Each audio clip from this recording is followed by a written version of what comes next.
Hello बेटा जी, कैसे हैं आप लोग। आज हम करने वाले हैं binary files and pickle module. Welcome to L academy. My name is Manoj Rana. बिना टाइम वेस्ट किए शुरू करते हैं। पहले हम यहाँ पर जरा थ्योरेटिकल अप्रोच की बात करते हैं और उसके बाद मैं आपको लेके जाऊंगा इडल पे, जहां पर हम इसको प्रैक्टिकली समझेंगे कि किस तरह से यहाँ पर हमारा पिकल मॉड्यूल काम करता है। पहले हम बात करते हैं बाइनरी फाइल्स की। बाइनरी फाइल्स जो हैं वो हमारे पास ऐसी फाइल्स होती हैं जो ह्यूमन रीडेबल फॉर्म में नहीं होती।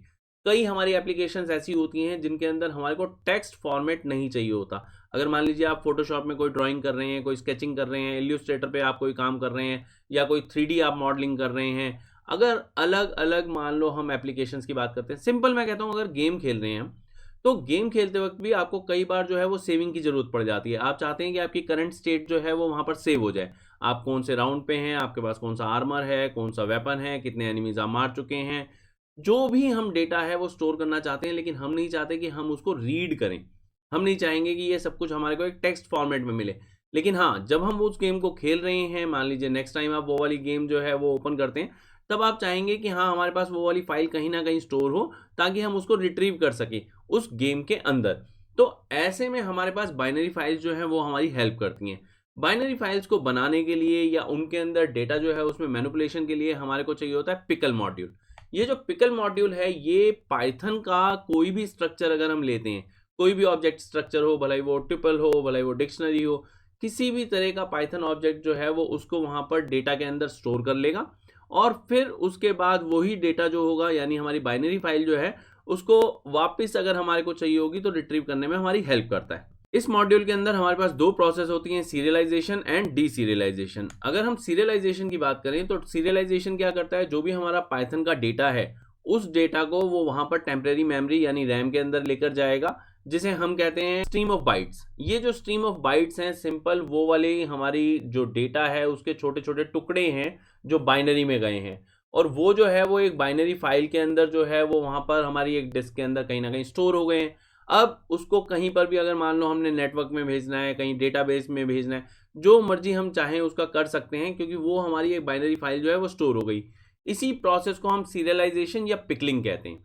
इसकी अगर उल्टी प्रोसेस की हम बात करें तो उसे बोलते हैं डी सीरियलाइजेशन या अनपिकलिंग। मतलब जो हमारे पास बाइनरी फाइल बन चुकी है, उस बाइनरी फाइल में ओरिजिनल जो पाइथन हमारे ऑब्जेक्ट थे उनको अगर हम रिट्रीव करना चाहें तो वो हम आराम से करवा सकते हैं पिकल मॉड्यूल की हेल्प से। तो वो हमारा डी सीरियलाइजेशन हो जाता है।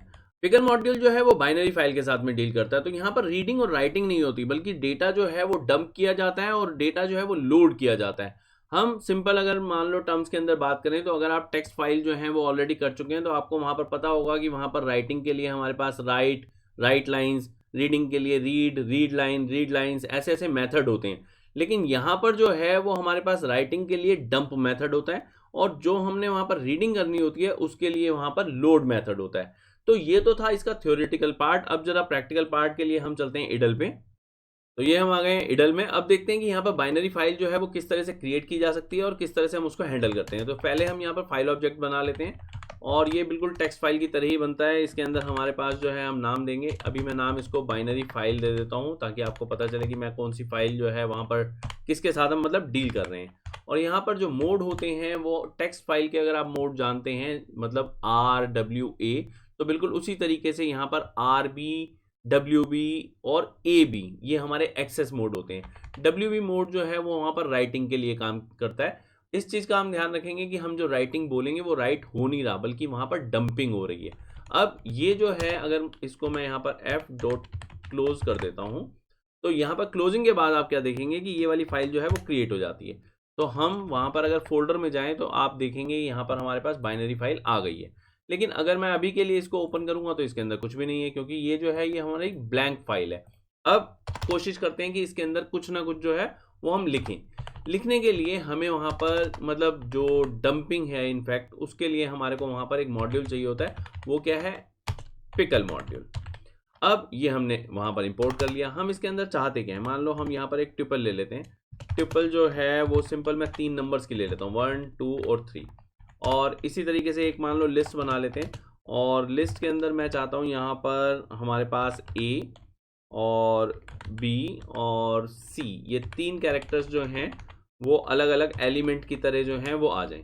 ये मैंने एक ट्यूपल और एक लिस्ट ले ली। लेकिन अब इस ट्यूपल और लिस्ट को अगर मान लो मैं इस फाइल के अंदर ले जाना चाहता हूँ तो मेरे पास क्या तरीका है, मुझे पिकल मॉड्यूल की हेल्प लेनी पड़ेगी, मुझे इसका डंप मेथड यूज़ करना पड़ेगा।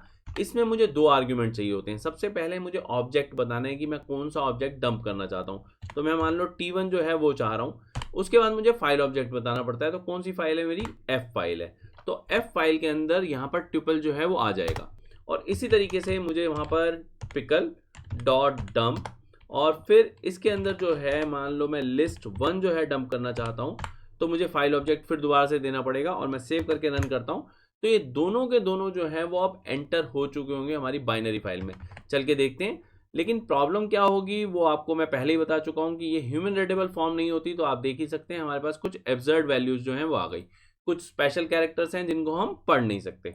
अब अगर मान लो हम चाहते हैं कि इनको हम बाहर निकालें, जो भी डेटा हमने वहां पर दिया है सीरियलाइजेशन में उसको डीसीरियलाइज करें, अनपिकलिंग करें, मतलब हमारे पास वो ट्यूपल और वो लिस्ट जो है वो रीडेबल फॉर्म में आए, तो उसको हम किस तरह से ला सकते हैं?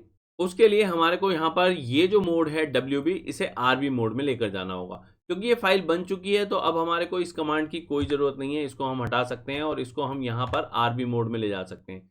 ये जो ट्यूपल और लिस्ट है ये हमारे वहाँ पर जा चुके हैं ऑलरेडी। अब इसको रिट्रीव कैसे करना है उसको हम सोच रहे हैं। तो अब यहाँ पर हमारे पास जो मेथड होगा वो क्या है? वो है हमारा लोड मेथड। लोड मेथड में सिंपल हम वहाँ पर जो फाइल ऑब्जेक्ट है वो दे देते हैं। लेकिन अगर आपके पास एक से ज़्यादा डेटा है वहाँ पर जो आपने डंप करवाए हैं, तो आपको वो सारे नहीं मिलने वाले। जैसे मैं आपको यहाँ पर दिखाता हूँ, इसको मैं डेटा बोलता हूँ, और जब हम फाइल को क्लोज करते हैं तो अब मैं आपको यहाँ पर प्रिंट करवा के दिखाता हूँ कि डेटा जो है वो मेरे पास क्या आएगा। मैं सेव करके रन करता हूँ, तो आप देखेंगे हमारे पास पहला डेटा तो आ गया, दूसरा नहीं आया। क्यों नहीं आया? क्योंकि यहाँ पर जो हमारा लोड है वो सिर्फ पहला वाला डेटा दे रहा है। अगर मान लो मैं दोबारा से यहाँ पर डेटा 2 करता हूँ और बिल्कुल यही मेथड जो है दोबारा से यूज़ करते हैं, लोड, और यहाँ पर मैं वही वाली फाइल जो है दोबारा से देता हूँ इसको, और मैं आपको यहाँ पर प्रिंट करके दिखाऊँ ये डेटा 2। अब सेव करके रन करते हैं तो आप देखेंगे कि हमारे पास दोनों के दोनों जो हैं वो डेटा आ गए हैं। इसी के साथ ये कहा जा सकता है कि अब आपको ये बाइनरी फाइल जो है वो किस तरह से डंप की जाती है या लोड की जाती है वो आपको आ गई है। लेकिन यहाँ पर प्रॉब्लम क्या है कि अगर मान लो हमारे पास डंपिंग बहुत ज़्यादा बार हो रही है, मतलब कोई एक ऐसी बाइनरी फाइल है जिसके अंदर बहुत सारे ऑब्जेक्ट्स हैं, तो आप यहाँ पर डेटा 1, डेटा 2, डेटा 3 कहाँ तक लेकर जाएंगे? आपको क्या पता कि वहाँ पर कितने ऑब्जेक्ट्स हैं ऑलरेडी। तो ऐसे में ये जो हमारे पास मेथड है ये मेथड अच्छा नहीं माना जाता, एफिशिएंट नहीं माना जाता। अगर हम टोटल डेटा रिट्रीव करना चाहते हैं जितना भी उस फाइल के अंदर है, तो हम यहाँ पर इसका जो स्ट्रक्चर है वो थोड़ा सा बदल देते हैं। क्या स्ट्रक्चर हम यूज़ करते हैं वो मैं आपको बताता हूँ। इसको पहले हम हटा देते हैं यहाँ से। इसके लिए हमारे को ट्राई ब्लॉक जो है वो लेना पड़ता है। क्यों लेना पड़ता है वो भी मैं आपको बता देता हूँ। और ये जो हमारे पास है इसके अंदर हम ऐसा करते हैं, इसको हम एक दूसरे क्लॉज के साथ में जो है वो ओपन करते हैं। यहाँ पर विद क्लोज जो है वो यूज़ होता है। विद क्लोज जो होता है उसके अंदर विद ओपन के बाद हमारे को बाद में बताना पड़ता है कि हम उस फाइल ऑब्जेक्ट का क्या नाम ले रहे हैं। जैसे यहाँ पर मैंने जो है इसको F ले लिया। अब ये मेरे पास एक ब्लॉक आ गया। अब इस ब्लॉक के अंदर मैं क्या करता हूँ, वाइल ट्रू एक इनफाइनाइट ब्लॉक जो है वो बनाता हूँ। ये जो लूप है मेरे पास, जो वाइल लूप है, अब क्या चाहूँगा इसके अंदर, मैं चाहता हूँ यहाँ पर डेटा जो है वो एंटर हो। डेटा जो है मैं कहाँ से चाह रहा हूँ? डेटा मैं चाह रहा हूँ मेरी F फाइल में से। तो मैं यहाँ पर पिकल मॉड्यूल में से लोड करवाता हूँ और जो मेरे पास फाइल है वो F दे देता हूँ, और जो भी मेरा डेटा है वो यहाँ पर प्रिंट होकर मेरे सामने आ जाएगा। लेकिन अब प्रॉब्लम क्या है, ये अगर मान लो मैं बार बार करवा रहा हूँ, जैसे अगर मैं सेव करके रन करता हूँ ये, तो यहाँ पर आप देखेंगे कि मेरे पास ये बाद में एक एरर आ गया। अब ये एरर क्यों? ये एरर इसलिए आया है क्योंकि यहाँ पर जो है वो फाइल एंड हो गई है। अब ये एरर अगर मैं नहीं चाहता तो मैं क्या कर सकता हूँ, मुझे यहाँ पर जो है वो ट्राई ब्लॉक जो है वो यूज़ करना चाहिए। तो मैं यहाँ पर ट्राई ब्लॉक जो है वो यूज़ करता हूँ। इसको मैं इस ट्राई ब्लॉक के अंदर ले जाता हूँ। यहाँ पर जो है इसको इंडेंट कर देते हैं, और यहाँ पर हमें पता है कि एक्सेप्शन जो है वो क्या आने वाली है।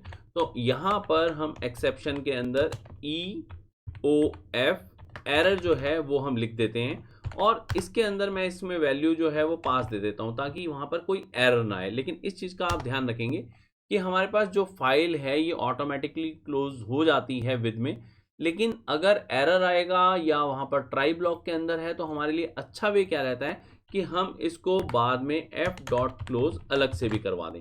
इन केस कि ये हमारे पास ओपन रह जाती है, जो कि हमारे पास एरर वाले केस में हो सकता है, तो ऐसे में हमारे पास f.close जो है वो इंश्योर कर देगा कि हमारी फाइल क्लोज हो गई है।